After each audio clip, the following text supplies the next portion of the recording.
Olá, vamos para mais um dia de Café com Lex. Hoje, quinta-feira, 23 de novembro. Prepara o teu cafezinho e vamos juntos. Em nome do Pai, do Filho e do Espírito Santo. Amém. Pai nosso que estais no céu, santificado seja o vosso nome. Venha a nós o vosso reino. Seja feita a vossa vontade, assim na terra como no céu. O pão nosso de cada dia nos dai hoje, e perdoai-nos as nossas ofensas, assim como nós perdoamos a quem nos tem ofendido. Não nos deixeis cair em tentação, mas livrai-nos do mal. Amém. Ave Maria, cheia de graça, o Senhor é convosco. Bendita sois vós entre as mulheres, e bendito é o fruto do vosso ventre, Jesus. Santa Maria, Mãe de Deus, rogai por nós, pecadores, agora e na hora de nossa morte. Amém. Glória ao Pai, ao Filho e ao Espírito Santo, como era no princípio, agora e sempre. Amém. São José, rogai por nós. Continuamos unidos. Em nome do Pai, do Filho e do Espírito Santo. Amém. Primeira leitura de hoje, leitura do primeiro livro dos Macabeus, capítulo 2, versículos de 15 a 29. Naqueles dias, os delegados do rei Antíoco, encarregados de obrigar os judeus à apostasia, chegaram à cidade de Modim para organizar os sacrifícios. Muitos israelitas aproximaram-se deles, mas Matatias e seus filhos ficaram juntos à parte. Tomando a palavra, os delegados do rei dirigiram-se a Matatias, dizendo: Tu és um chefe de fama e prestígio na cidade, apoiado por filhos e irmãos. Sê o primeiro a aproximar-te e executa a ordem do rei, como fizeram todas as nações, os homens de Judá e os que ficaram em Jerusalém. Tu e teus filhos sereis contados entre os amigos do rei, e sereis honrados, tu e teus filhos, com prata e ouro e numerosos presentes. Com voz forte, Matatias respondeu: Ainda que todas as nações, incorporadas no império do rei, passem a obedecer-lhe, abandonando a religião dos seus antepassados e submetendo-se aos decretos reais, eu, meus filhos e meus irmãos, continuaremos seguindo a aliança dos nossos pais. Deus nos guarde de abandonar sua lei e os seus mandamentos. Não atenderemos às ordens do rei e não nos desviaremos de nossa religião, nem para a direita, nem para a esquerda. Mal ele concluiu estas palavras, um judeu adiantou-se à vista de todos para oferecer um sacrifício no altar de Modim, segundo a determinação do rei. Ao ver isso, Matatias inflamou-se de zelo e ficou profundamente indignado. Tomado de justa cólera, precipitou-se contra o homem e matou-o sobre o altar. Matou também o delegado do rei que queria obrigar a sacrificar e destruiu o altar. Ardia em zelo pela lei, como Finéias havia feito com Zambri, filho de Salu. E Matatias saiu gritando em alta voz pela cidade: Quem tiver amor pela lei e quiser conservar a aliança, venha e siga-me. Então fugiram ele e seus filhos para as montanhas, abandonando tudo o que possuíam na cidade. Também muitos seguidores da justiça e do direito desceram para o deserto e ali se estabeleceram. Palavra do Senhor, graças a Deus. O amor de Deus, o amor a Deus nos exige coerência. E essa coerência de vida, ela se materializa na fidelidade. Na fidelidade quando oportuno e na fidelidade quando inoportuno. Esse amor coerente, esse amor exigente, esse amor exigente nos exige, desculpa a redundância, coerência oportuna e inoportunamente, na conquista e na privação, na saúde e na doença, no tempo bom e no tempo mau, ainda que isso exija o risco de nossa própria vida. E é isso que Matatias nos ensina hoje. O rei obrigava os judeus a abandonarem a sua religião para fazer culto e sacrifício aos deuses dos pagãos. O versículo 15 é muito específico. Os delegados do rei eram encarregados de obrigar os judeus à apostasia. Então, para não cometer apostasia, para não ser infiel aos mandamentos e à lei de Deus, Matatias não se esconde, ergue a voz e com firme decisão, com firmeza de quem é fiel, de quem é coerente, diz: olha, ainda que todas as nações estejam fazendo esses sacrifícios a outros deuses, conforme o decreto do rei, eu, meus filhos e meus irmãos, não faremos. Deus nos guarde de abandonar a religião dos nossos pais. Em outras palavras, Deus nos guarde de dar as costas para Deus. Deus nos guarde de abandonar os seus mandamentos.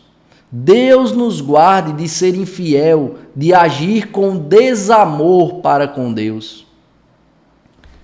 Perceba, uma fé madura, uma fé consistente, capaz de fazer com que este homem e os seus, porque ele era o líder, então este homem e os seus liderados, família, parentes, amigos, não abandonassem a Deus. E o que o versículo 15 descreve é o que a gente vive hoje. Autoridades que são encarregadas de obrigar-nos à apostasia. Autoridades que nos conduzem sutilmente a abandonar a nossa fé.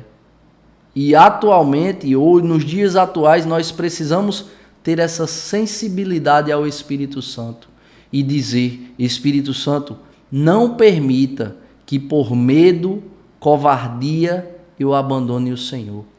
Não permita que, para não ser excluído, rejeitado, ridicularizado, eu seja conivente com condutas que ofendem o coração de Deus. Porque é isso.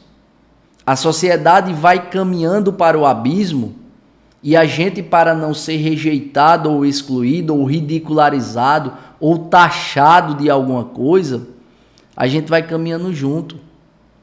Mas olha, é preciso de uma fé madura que nos posicione diante das pessoas. Quais são os mandamentos? O que é que o magistério da igreja diz? O que é que a tradição diz? O que é que as Sagradas Escrituras comunicam?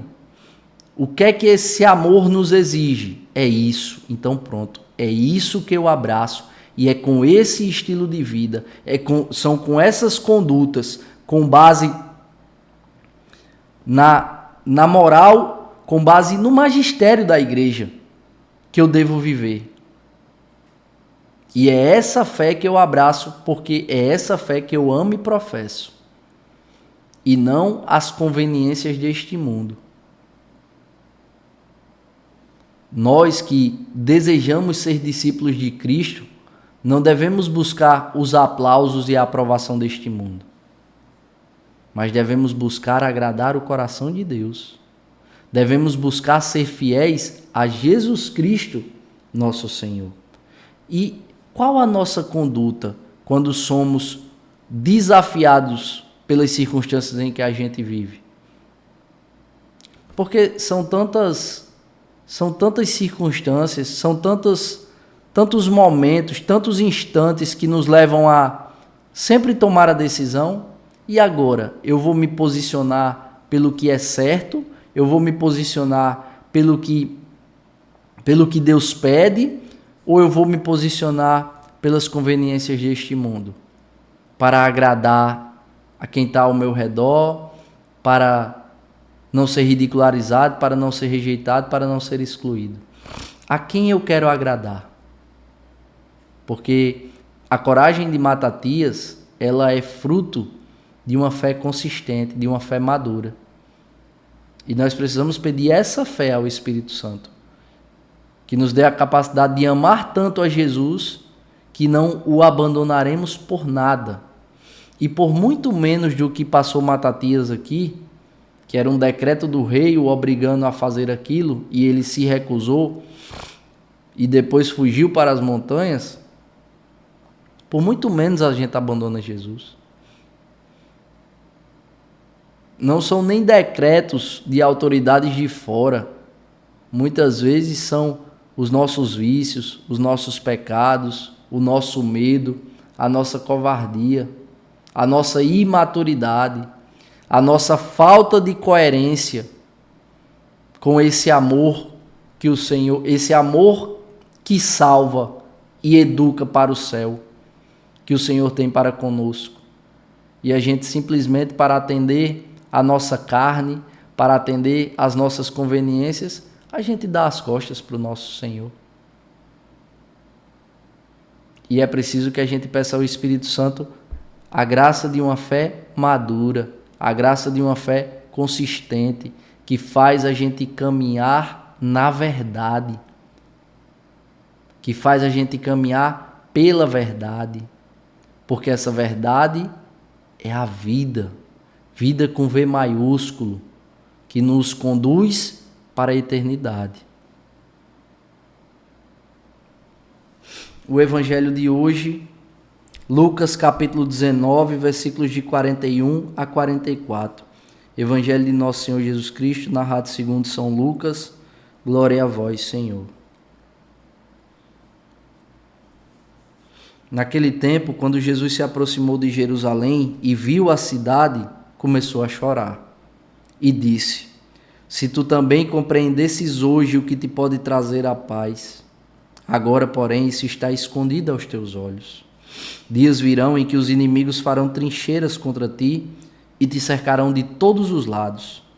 Eles esmagarão a ti e aos teus filhos, e não deixarão em ti pedra sobre pedra, porque tu não reconheceste o tempo em que foste visitada.